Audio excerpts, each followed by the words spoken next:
দাঁড়াও তানিয়া, কোথায় যাচ্ছ? আমার হাতটা ছাড়ো।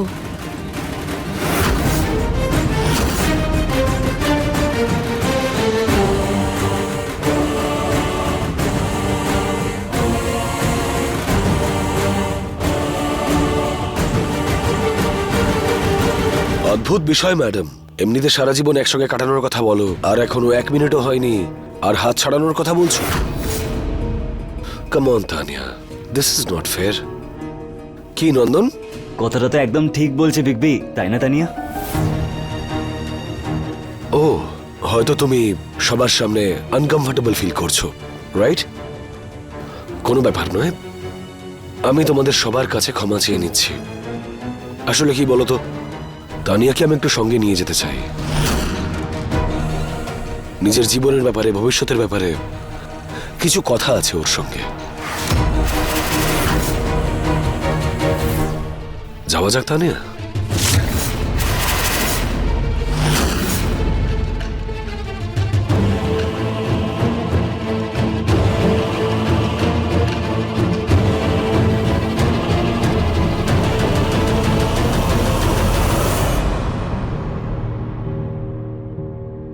দেখলে সুমনা, বিগবি অনেক বদলে গেছে মনে হচ্ছে। আচ্ছা, এই চমৎকারটা হলো কি করে?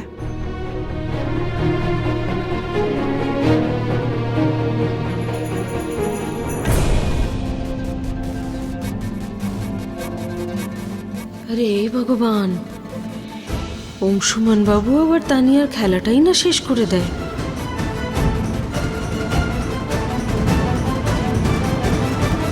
দেখো তানিয়া, আমি ভালো মতন জানি তুমি এইসব কিছু কেন করছো। কেন করছি? যদিও আমি নিজেকে একেবারে বদলে নিয়েছি, আর আমি কি চাই সেটা আমি গোটা ফ্যামিলির সামনে পরিষ্কার করে বলে দিয়েছি। এবার তুমি আমাকে বলো যে তোমার কি মনে হয় আমি এসব কেন করছি। দেখো তানিয়া, আমার সামনে ভালো সাজার কোনো প্রয়োজন নেই। পরিষ্কার করে বলো তুমি এখানে কেন এসেছো। তুমি এখানে নন্দনকে ফিরিয়ে এনেছো, তার জন্য আমরা তোমার প্রতি কৃতার্থ, কিন্তু তার মানে এটা নয় যে আমি চোখ বন্ধ করে বসে থাকবো। সুমনা আমার স্ত্রী, আর আমি তোমাকে ওর কোনোভাবে কোনো ক্ষতি করতে দেব না, এটা মনে রেখো।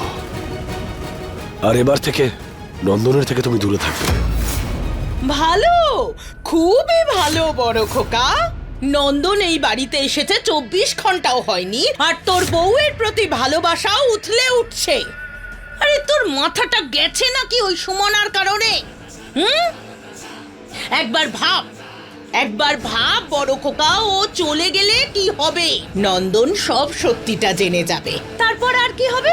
আমাদের নন্দন মরে যাবে। এটাই চাস কি তুই? তোর ছোট ভাই মরে যাক আর তোর রাস্তা পরিষ্কার হোক। কথা বলার আগে একটু ভেবে বলা উচিত। এই পরিবারে এমন কেউই নেই যে নন্দনকে ভালোবাসে না, আর তুমি তাহলে তুই সেটাই হতে দে না। নন্দন যখন বাড়ি ফিরলো তখন কি সিদ্ধান্ত নেওয়া হয়েছিল ভুলে গেছিস? এটাই ঠিক হয়েছিল তো, যে যতদিন না নন্দন সুস্থ হয়ে উঠছে ততদিন আমরা একটা মিথ্যে নাটক করব, আর তানিয়া তাতে সাহায্য করবে। ঠিক হয়েছিল তো? আর তুই ওর ওপরই রাগ দেখাচ্ছিস। এটা চলবে না বড় খোকা। হ্যাঁ, আমি দেখব কে দুর্ব্যবহার করে তানিয়ার সাথে। চলো তো, তুমি আমার সাথে চলো।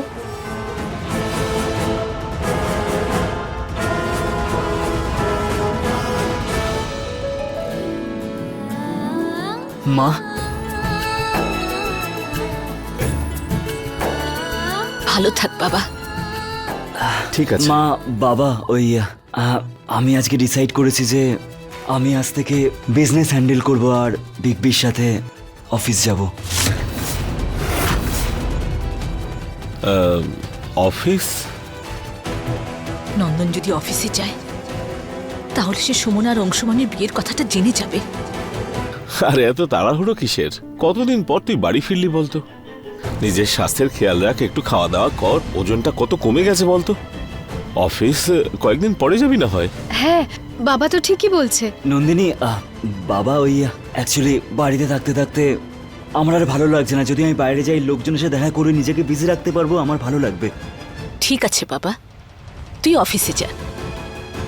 নন্দিনী, অংশুমান আর সুমনাকে বল নন্দনের সঙ্গে অফিসে যেতে। আরে মা, আমার সাথে অফিস যাওয়ার জন্য দুজন বডিগার্ড কেন? ওকে ঠিক আছে, তুমি যখন ডিসাইড করেছো তাহলে ঠিক আছে, সুমনাকে সাথে নিয়ে যাওয়ার আইডিয়া। আমি মোবাইল নিয়ে আসছি, রেডি হয়ে আসছি। ওকে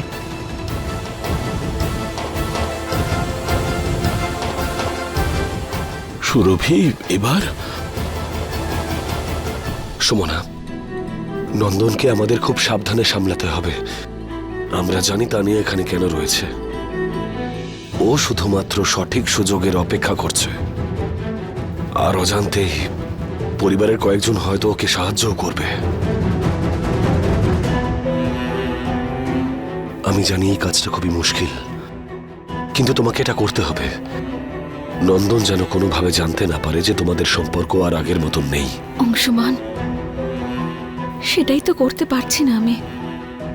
নন্দনের সঙ্গে আগের মতো ব্যবহার করতে পারছি না আমি।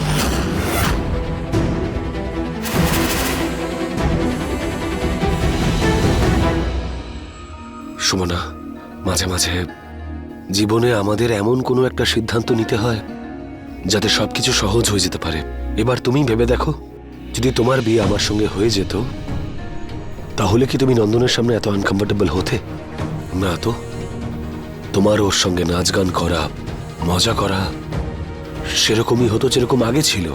অংশমান, আমি সম্পূর্ণ চেষ্টা করছি, কিন্তু অতীত আজ আমার সামনে এমন ভাবে এসে দাঁড়িয়ে পড়েছে যে আমি সবকিছু চেষ্টা করলেও ভুলতে পারছি না।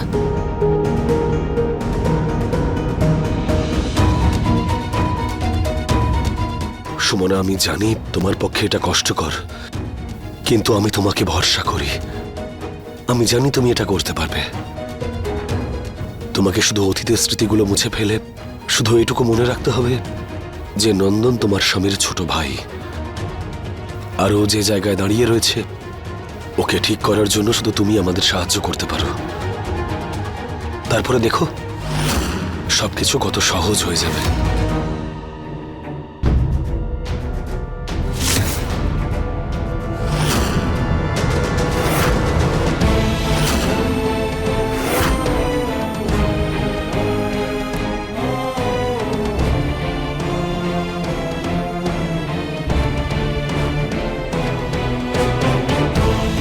কি কথা বলছিলে তোমরা দুজন? মিস সুলতানগঞ্জ, চলো আমার সাথে।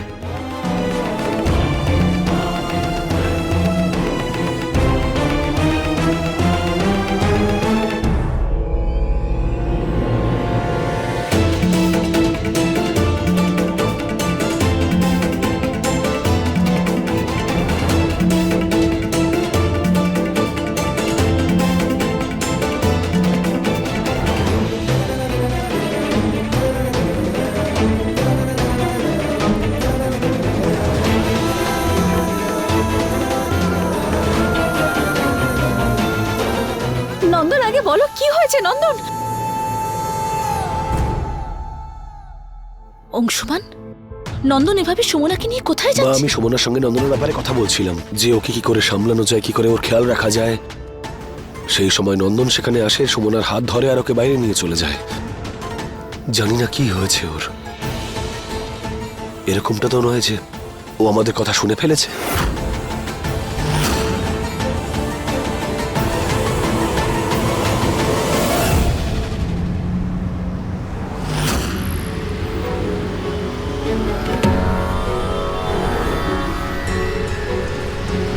মাঝে মাঝে জীবনে এমন কোনো সিদ্ধান্ত নিতে হয় যাতে সবকিছু সহজ হয়ে যায়। তোমাকে শুধু অতীতের স্মৃতিগুলো মুছে ফেলে শুধু এটুকু মনে রাখতে হবে যে নন্দন তোমার স্বামীর ছোট ভাই। আমি জানি তোমার পক্ষে এটা কষ্টকর, কিন্তু আমি তোমাকে ভরসা করি। আমি জানি তুমি এটা করতে পারবে।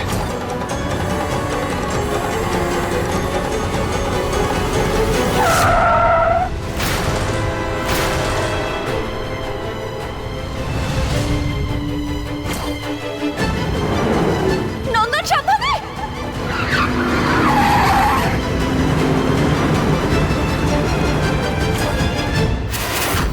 নন্দন, গাড়ি থামাও। থামাচ্ছ না কেন গাড়ি? নন্দন, প্লিজ থামাও। নন্দন, তুমি আমাকে এখানে কেন নিয়ে এসেছো? নন্দন,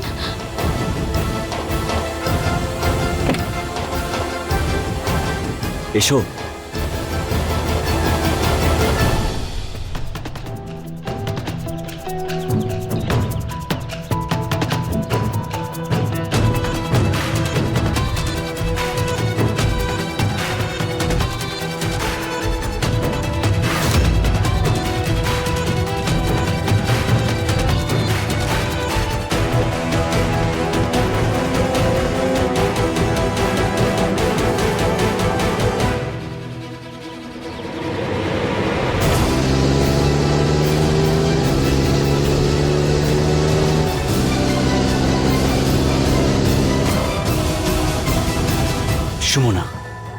কিছু মনে পড়লো?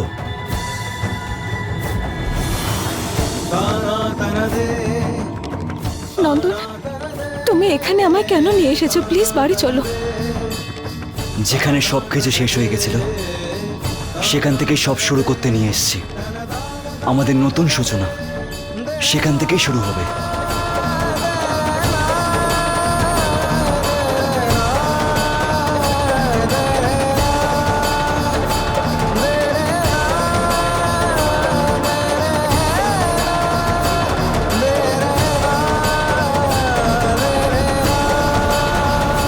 কি হলো সুমনা? অতীত তোমাকে ভয় দেখাচ্ছে না তো? নন্দন, প্লিজ এখান থেকে চলো। এই ঘটনার পর অতীতের যে দিনগুলো তুমি দেখোইনি, আমি সেই দিনগুলো কাটিয়ে এসেছি। আমি অতীতের পুনরাবৃত্তি চাই না, সেই স্মৃতিগুলো আর মনে করতে চাই না। প্লিজ নন্দন, প্লিজ চলো এখান সুমনা, থেকে। রিল্যাক্স। আমি তো তোমাকে এখানে এই জন্যই নিয়েছিলাম যাতে আমরা সেই মুহূর্তটা মনে করি যখন আমরা আলাদা হয়েছিলাম। নন্দন, আমরা সেটা মনে করার চেষ্টা করি যেটা কখনো ভুলে যাই। প্লিজ নন্দন, চলো এখান থেকে। আমি এখানের এক মুহূর্ত থাকতে চাই না। চলো এখন নন্দন, প্লিজ।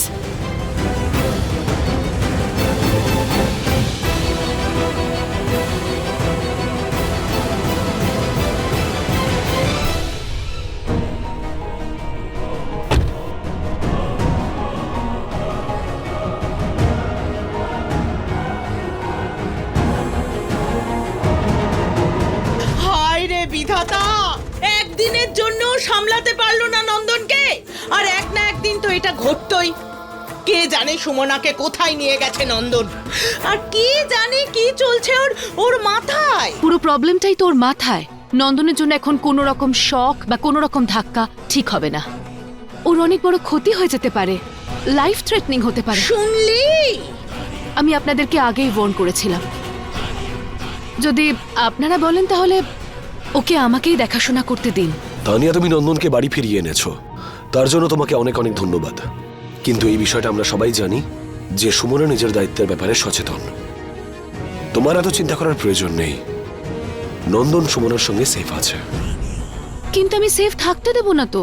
চিন্তায় তো সুমনাকে পড়তেই হবে। আর এবার গোটা পরিবার দেখবে যে নন্দন কার সাথে সেফ ফিল করে।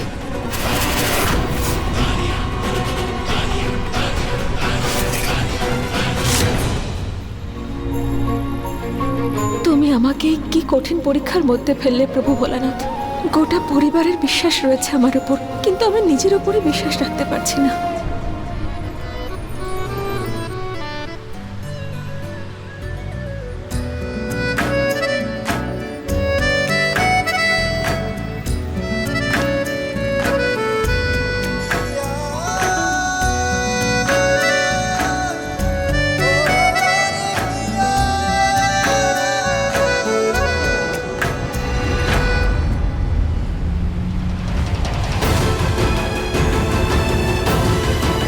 নন্দন, এ তুমি কি করছো? Hello miss Sultanganj. স্যারের পাশের সিটে বসে থাকা কোনো মেয়ের নজর যদি স্যারের ওপর না পড়ে সেটা স্যারের একদম ভালো লাগে না। ওকে, গট ইট মিস সুলতানগঞ্জ? আরও একটা বিষয় কিন্তু মানতে হবে যে আমি এখন কিন্তু আর মিস সুলতানগঞ্জ নই। এখন আমি মিসেস ভাগলপুর হয়ে গেছি। ও, এরকম ব্যাপার আছে নাকি? মিস সুলতানগঞ্জ, তোমার ইনফরমেশনের জন্য আমি তোমাকে বলতে চাই যে মিস সুলতানগঞ্জ থেকে মিসেস ভাগলপুর হতে এখনো সময় আছে, তাই না? এখনো তুমি সেই রাস্তাটা পার করোনি। সো তাই জন্য তোমাকে বাড়ির পুজোর অপেক্ষা করতে হবে। রাইট? বুঝতে পেরেছো তো বাড়ির সব নিয়ম? আর যেরকম ভাবে তুমি সেই মুহূর্তের জন্য অপেক্ষা করছো সুমনা, আমিও সেটার অপেক্ষা করছি। নন্দন হয়তো ভুল বুঝছে। এই এক মিনিট সুমনা, তুমি বললে যে পরের কথা, তাহলে আগের কথাটা কি? নন্দন!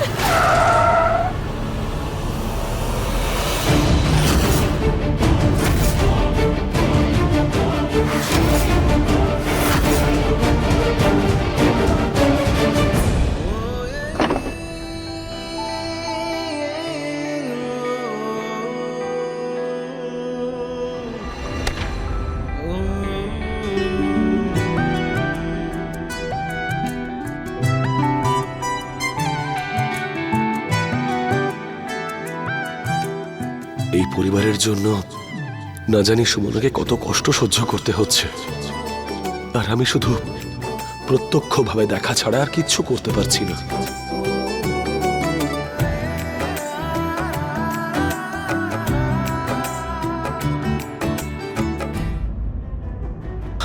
সুমনা, তুমি ঠিক আছো তো? রিল্যাক্স, কিচ্ছু হয়নি। ওই তোমার সাথে কথা বলতে বলতে বাইকের লোকটা সামনে চলে এসেছিল। দেখো, উনিও ঠিক আছেন। আমি ঠিক আছি।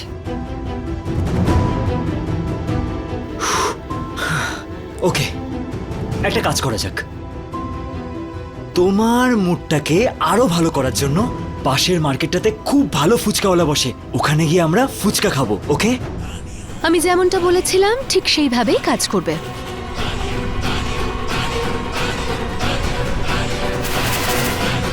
না নন্দন, এখন আমাদের বাড়ি যাওয়া উচিত। তুমি যেভাবে আমাকে ওখান থেকে নিয়ে এসেছো, জানি না বাড়ির লোকেরা কি ভাবছেন। এখন সবাই অপেক্ষা করছেন হয়তো আমাদের জন্য। হ্যালো, আমি কোনো অন্যের বউকে নিয়ে আসিনি। ওকে, আমি নিজের বউয়ের সাথে এসেছি। এতদিন বাদে আমরা একসাথে এলাম, যেরকম আমরা ডেটে এসেছি, শুধু এটাই ভেবে নাও। প্লিজ ডেটটাকে খারাপ করো না, প্লিজ সুমনা। সেসব ঠিক আছে নন্দন, কিন্তু সুমনা, আমার এরকম কেন মনে হচ্ছে যে আমার সাথে থাকাটা তুমি আনকমফোর্টেবল ফিল করছো? নন্দন, তোমার এরকম কেন মনে হচ্ছে? কিসব ভাবছো তুমি? একটু আগে একটা বড় অ্যাক্সিডেন্ট হয়ে যাচ্ছিল, সেজন্যই আমি একটু আপসেট হয়ে গিয়েছিলাম, ব্যাস, আর কোনো ব্যাপার নয়। যদি সেরকমই হয় তাহলে যাওয়া যাক ফুচকা।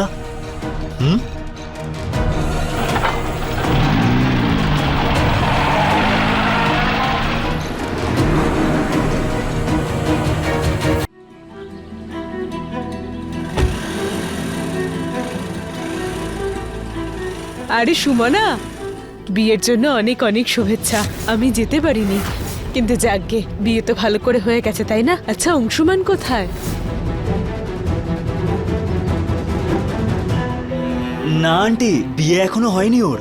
ওই অ্যাকচুয়ালি আমি আসতে দেরি করেছিলাম, তাই এখনো বিয়ে হয়নি। বিগবির বেচারা, ওর সাথে সবসময় এরকমই হয়। কিন্তু বিয়ে তো... আন্টি, বিয়ে তো আগেই হয়ে গিয়েছিল। Thank you. আমাদের নেক্সট ফ্যামিলি ফাংশনে আসতে ভুলবেন না কিন্তু, হ্যাঁ? Thank you. নন্দন, তুমি ফুচকা খাবে বলছিলে না? চলো।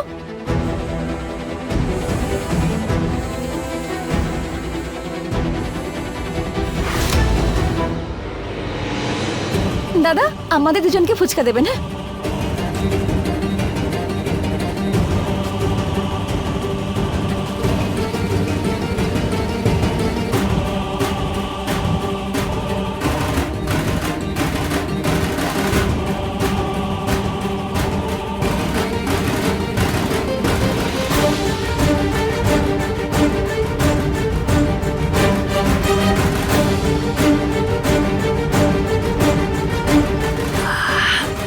ওকে, এবার আমি তো তোমাকে খাইয়ে দিলাম, তুমি আমাকে খাওয়াবে। চলো এবার তোমার পালা, চলো, কেমন? হোয়াট? কেমন সুমনা, তুমি এভাবে আনরোম্যান্টিক কি করে হয়ে যেতে পারো? নন্দন, কি সব বলছো তুমি? দাদা, একটা ফুচকা আমার হাতেও দিন তো, এই বাচ্চাটাকে নিজের হাতে খাওয়াতে হবে।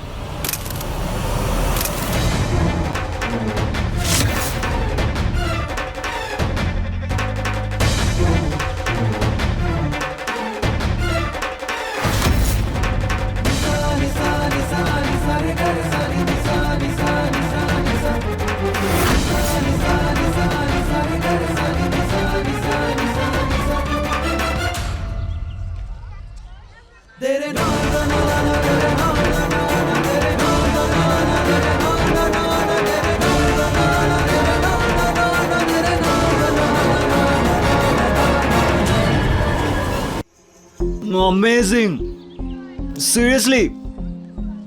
মানে তুমি ফুচকাটাকে ছুলে আর ফুচকার স্বাদটাই বদলে গেল। দারুণ লাগছে। ওয়েট, এবার আমি তোমাকে খাওয়াবো। দাদা,